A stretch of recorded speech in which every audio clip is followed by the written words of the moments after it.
Bonsoir tout le monde, bienvenue les amis, bonsoir Marc, bonsoir Hervé, bonsoir la suite, je vois pas qui, je vois quelques-uns. Coucou Martine, bienvenue mon ami. Alors, aujourd'hui on continue sur la troisième étape dans un coaching, en fait la troisième étape de coaching. Et hier, pour celui qui n'était pas là, on a parlé dans un premier live les 8 différents types d'étapes d'un coaching. Et on a parlé de la première étape dans un deuxième live. Et dans le troisième live d'hier, j'ai parlé de la deuxième étape et un peu de la troisième étape. Je répète, on a parlé hier de la deuxième étape et un peu de la troisième étape.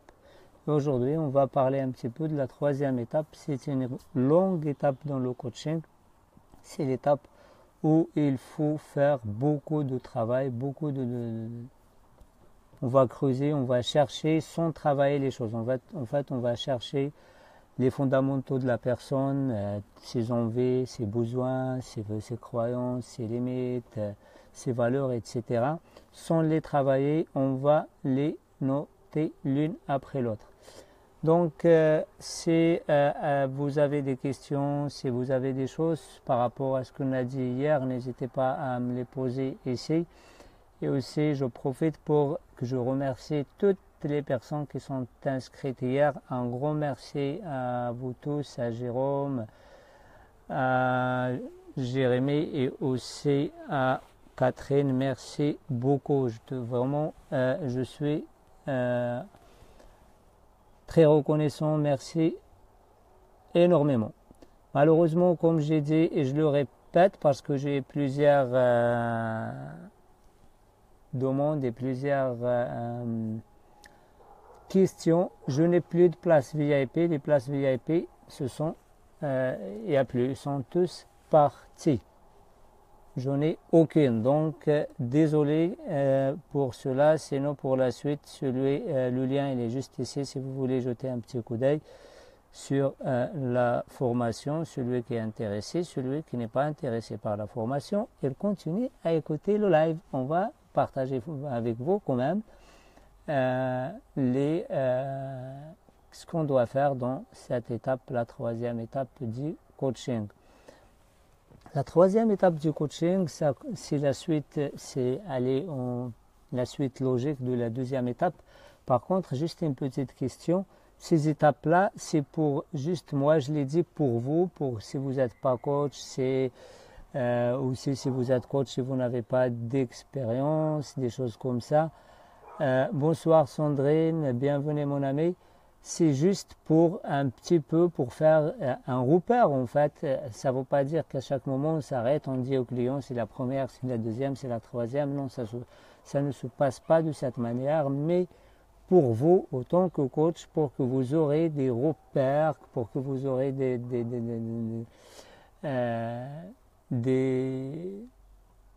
points sur lesquels tu vas déposer ton expertise et ta référence.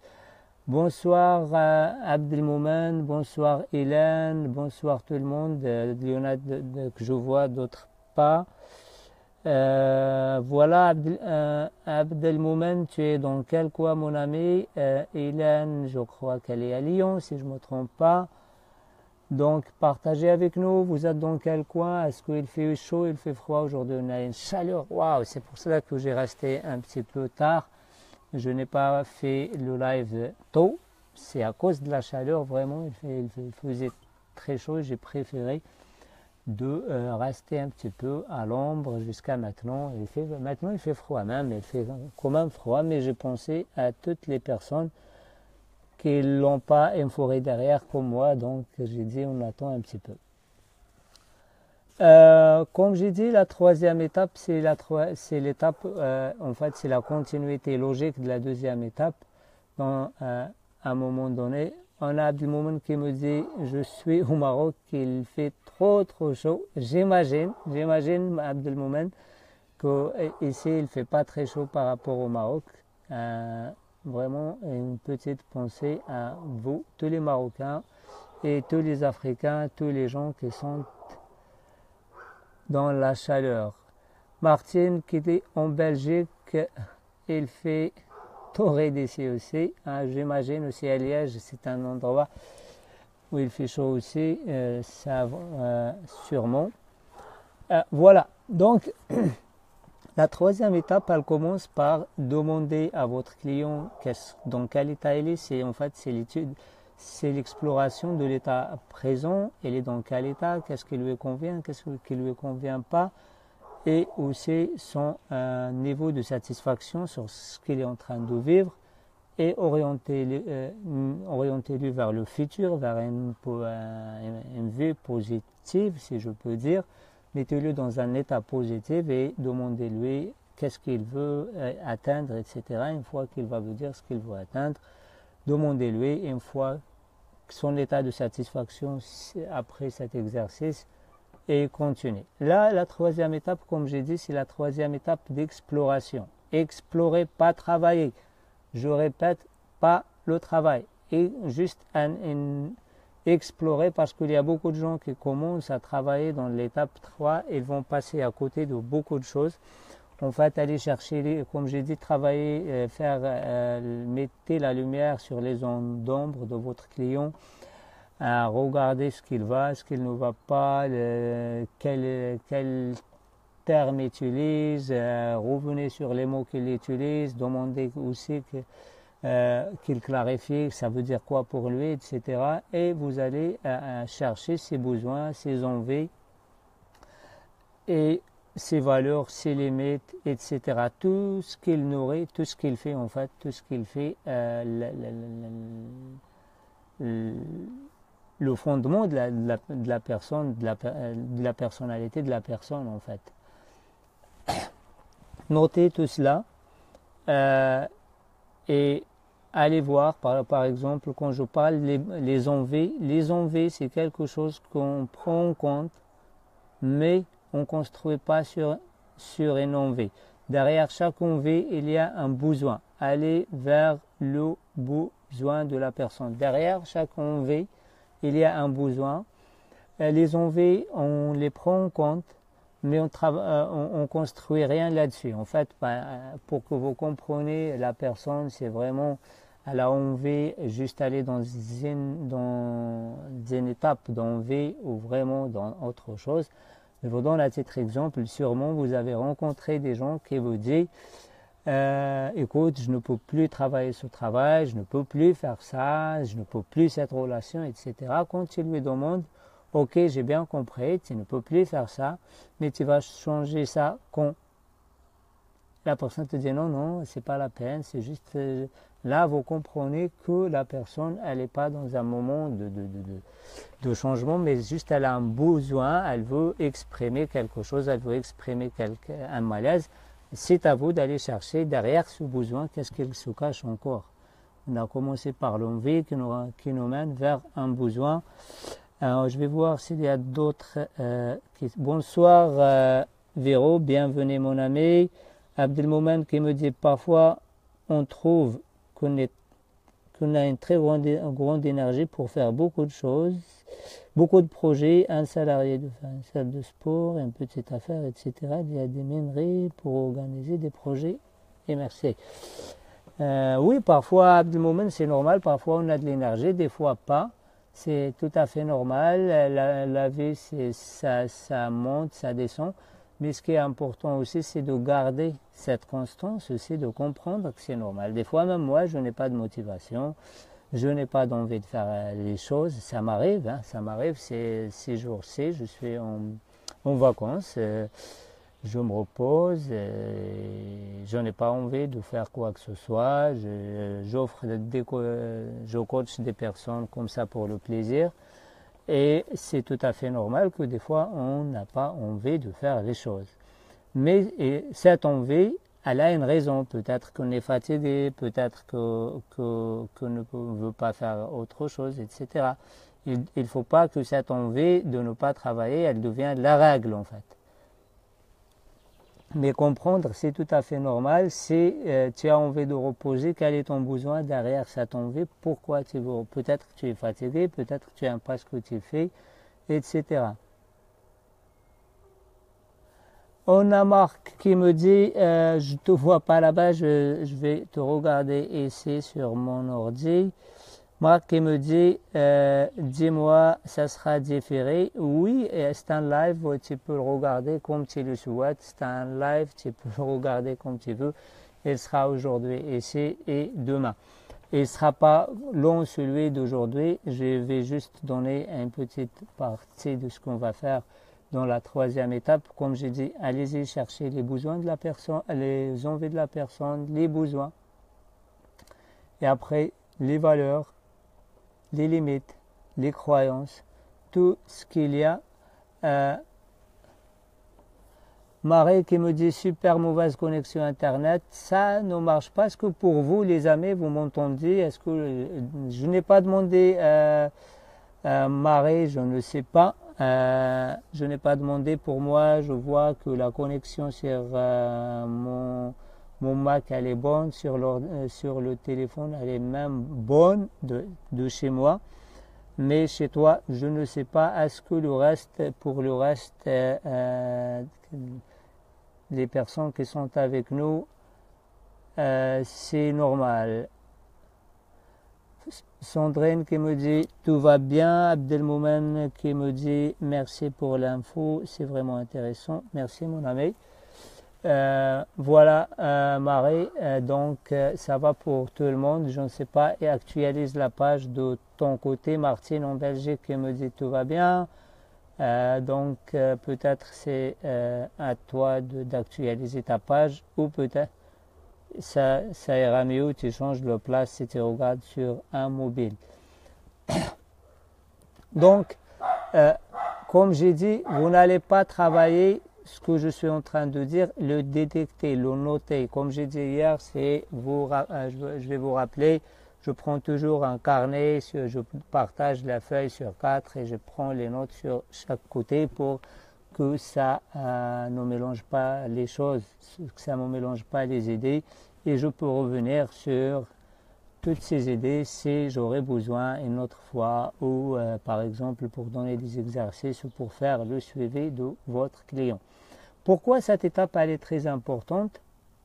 Elle est très très importante parce que sur cette étape qu'on comprend on va explorer les points forts, les ressources. Quand je dis les points forts, les ressources de notre client, soit les ressources externes, les ressources internes, et aussi les différentes choses qu'on peut utiliser comme moteur de motivation, comme moteur d'énergie, pour lui donner de l'énergie, de l'envie pour aller obtenir le changement désiré, le changement voulu de la personne.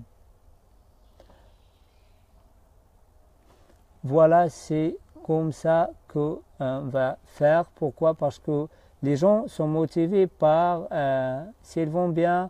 Pourquoi? Parce que si on a de la motivation, on fait des choses, on ne fait pas des choses, c'est par rapport à nous, par rapport à nos valeurs. Par exemple, si on a une valeur qui nous bloque, par rapport à nos croyances, qui vous a dit que vous ne pouvez pas réussir, les croyances qui fait, par exemple, que je suis bon à rien, les croyances que je fais partie d'une minorité, je ne peux pas réussir, je suis black, je suis arabe, je suis une femme, je suis mince, je suis gros, et tout ça c'est des croyances en fait qui peuvent être limitantes, mais il y en a certaines croyances qui sont aidantes. Certains, je crois que le travail paye, je crois que je peux arriver, je crois que. Ça, c'est des croyances que vous pouvez appuyer là-dessus pour vous notez tout cela et vous allez dire, vous allez l'exploiter. Après, si par exemple une personne elle me dit, ah moi je suis une femme, j'arrive pas, les femmes ne réussissent pas. Par exemple, je coach des hommes, des fois ils me disent, oui moi je ne suis pas une femme, ma page Facebook elle ne fonctionne pas parce que les gens ils s'intéressent beaucoup plus aux pages des femmes.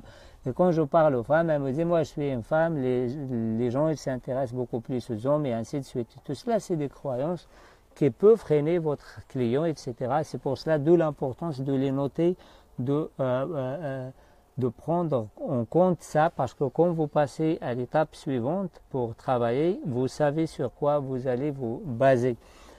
On n'est pas, comme j'ai dit, dans l'étape de travail, mais on comprend dans quel état d'esprit notre client.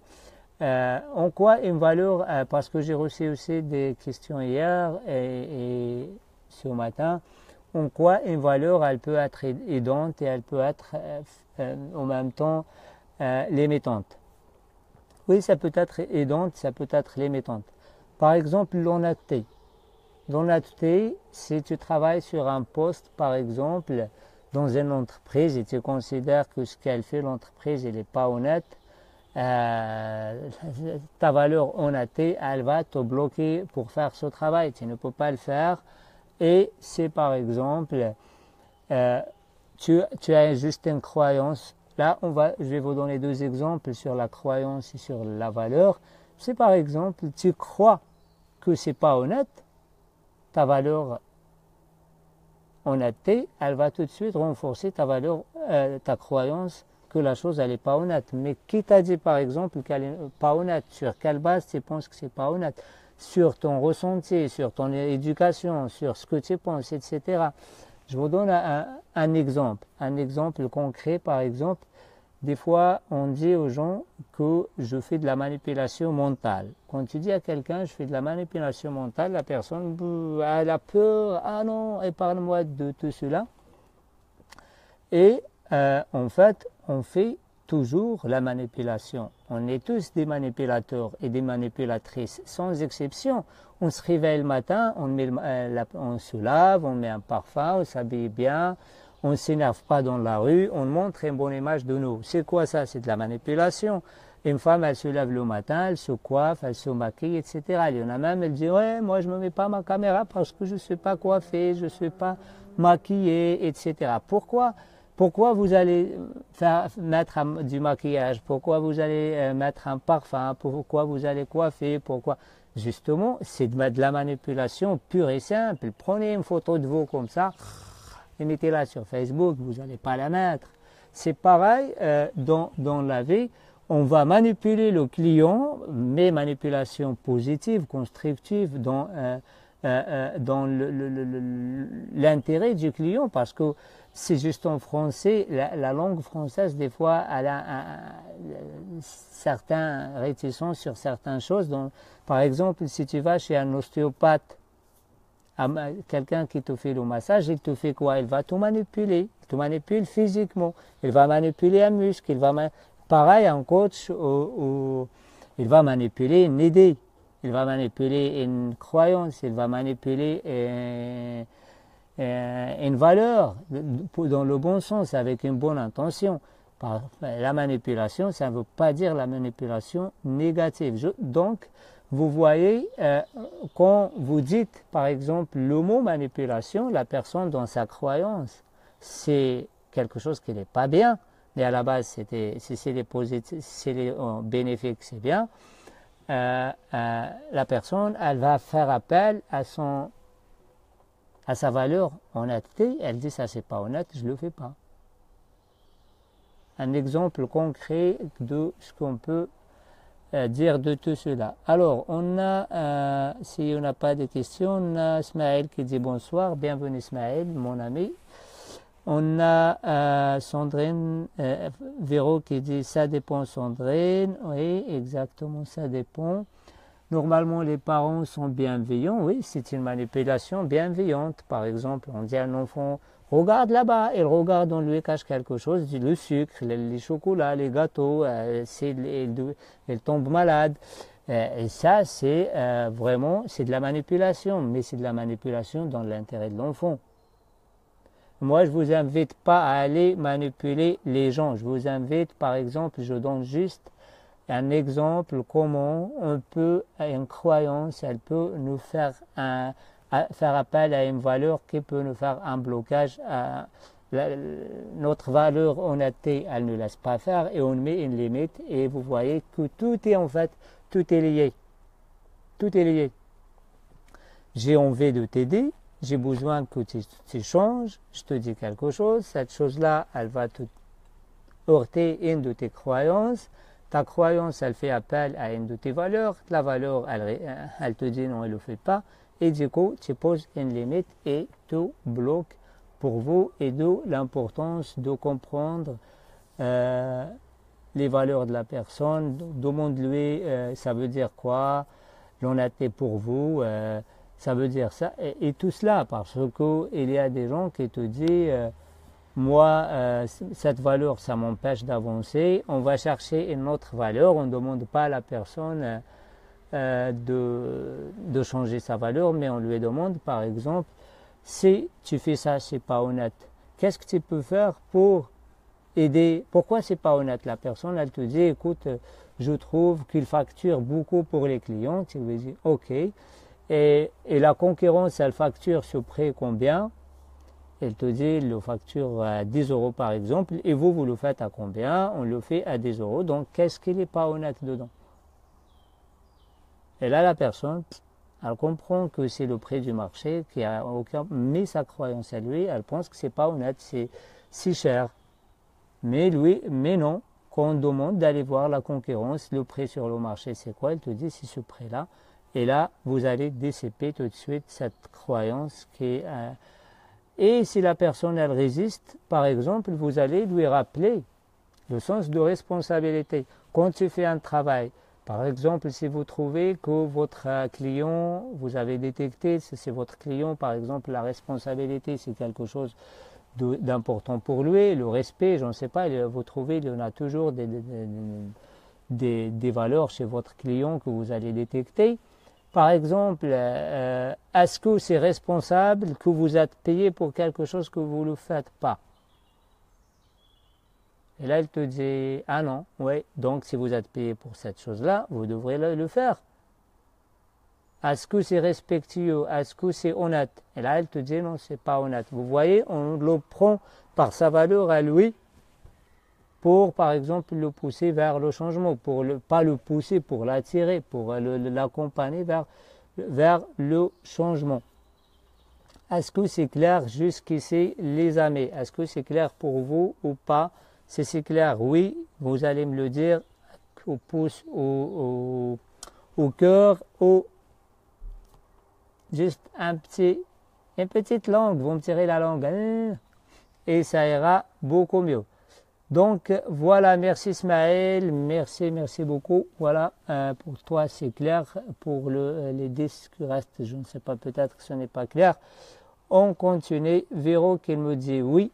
Donc voilà, l'étape 3 consiste un petit peu à ça, et demain on va terminer, on va continuer l'exploration. Et je vais vous montrer ce qu'on fait, la continuité de l'étape 3, et aussi on passe à l'étape 4. Comme ça, juste, il suffit de revenir sur ce qui est passé. Pareil pour celui, comme j'ai dit, comme toujours, pour celui qui veut aller plus loin, et je fais information, les portes d'inscription sont ouvertes, on ne fait pas encore de pub, le lien il est juste ici. C'est une formation sur le blogging, sur celui qui dit c'est quoi le blogging, peut-être moi aussi la première fois quand j'ai entendu ça, j'ai dit quoi?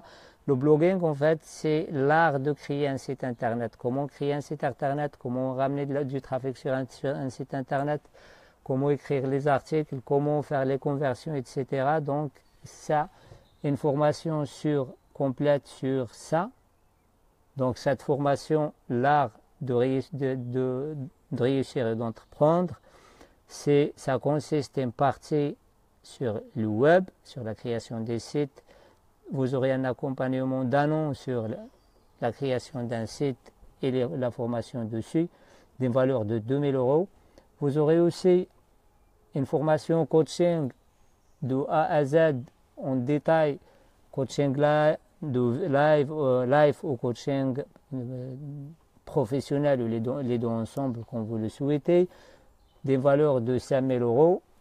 Et vous aurez aussi un coaching, une formation sur le coaching de performance. Je répète, le coaching de performance, le coaching qui fait la différence dans la vie des gens, et des valeurs de 3005 €. et vous aurez aussi une formation sur la création d'entreprises, la création de produits, le positionnement stratégique sur un marché, comment trouver les clients, comment aussi multiplier votre chiffre d'affaires par 10, par 20, je ne sais pas, selon vos capacités. Il y en a même qui multiplient leur chiffre d'affaires par 20, par 30, pourquoi pas.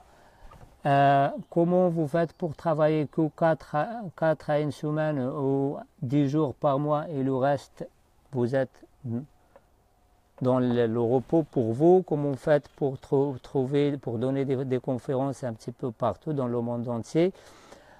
Comment je vais vous montrer comment moi je fais pour donner des séminaires à l'étranger, comment je fais pour donner des séminaires en Allemagne.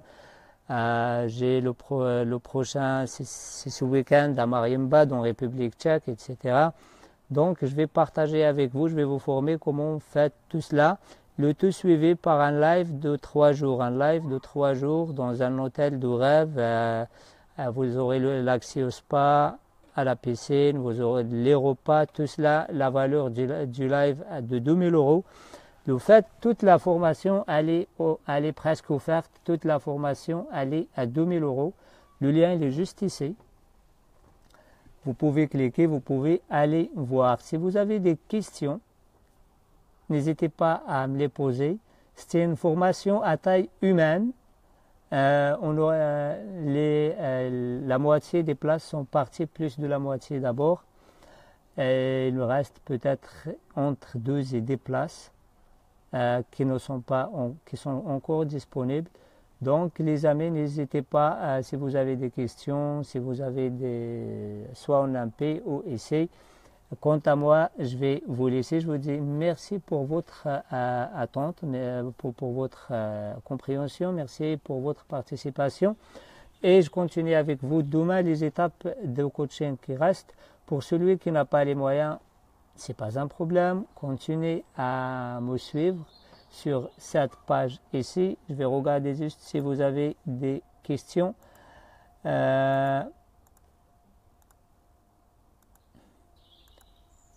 Je réponds à vos questions.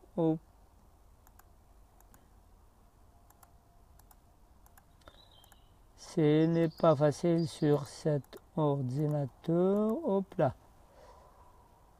Merci, bonne soirée. Donc, j'imagine qu'il n'y a pas que vous n'avez pas de questions. Merci.